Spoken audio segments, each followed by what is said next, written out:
ஒரு தீர்ப்பை நாம விமர்சிக்கலாம். ஆனா, அந்த தீர்ப்புக்கு பின்னால இருக்கக்கூடிய நீதிபதிக்கு உள்நோக்கம் கற்பிக்க கூடாது அப்படிங்கிறது it is contempt of court. இன்னைக்கு கிட்டத்தட்ட அமித்ஷா அதத்தானே பண்ணியிருக்கிறாரு.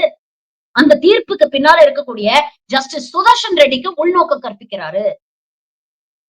இவர் இடதுசாரி ஐடியாலஜியை பின்பற்றக்கூடியவர். அதனால இவர்கள் நக்சலைட்டுக்கு ஆதரவாக செயல்பட்டு இப்படி ஒரு தீர்ப்பு கொடுத்திருக்கிறார் அப்படின்னு சொல்றது கண்டெம்ப்ட் ஆஃப் கோர்ட் இல்லையா? இதற்கு அமித்ஷா மேல நியாயமா பார்த்தா நடவடிக்கை எடுக்கணும் இல்லையா? அப்போ எந்த அளவுக்கு இவங்க நீதித்துறைய தன் கையில எடுத்து இவங்க அரசியல் காரணங்களுக்காக பந்தாடிட்டு இருக்காங்க அப்படிங்கறத யோசிச்சு பாருங்க. மூன்றாவது மிக முக்கியமான விஷயம், இன்னைக்கு இருக்கக்கூடிய சிட்டிங் ஜட்ஜஸ் மேல இது போன்ற விமர்சனங்கள் எவ்வளவு பிரஷர் போடும் யோசிச்சு பாருங்க.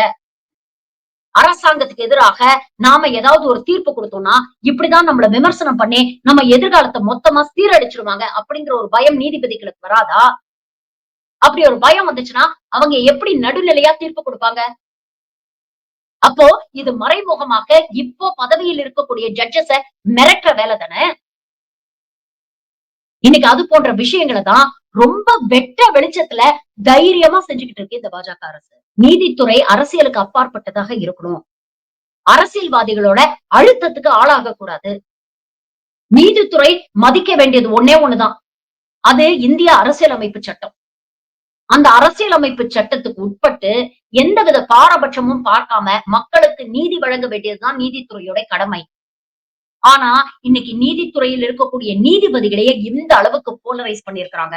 தேர இழுத்து நடுத்தருவுல விட்ட மாதிரி இன்னைக்கு நீதிபதிகள் அவங்களுக்குள்ள அடிச்சுக்கிட்டு இருக்காங்க. இது ஜனநாயகத்துக்கு எவ்வளவு ஆபத்துன்னு யோசிச்சு பாருங்க. இதையும் வேடிக்கை பார்க்கக்கூடிய ஒரு பரிதாபமான நிலைமையில தான் பாஜக அரசு நம்மள கொண்டு வந்து விட்டு இருக்கு. இது வெறும் ஆரம்பம் தான்.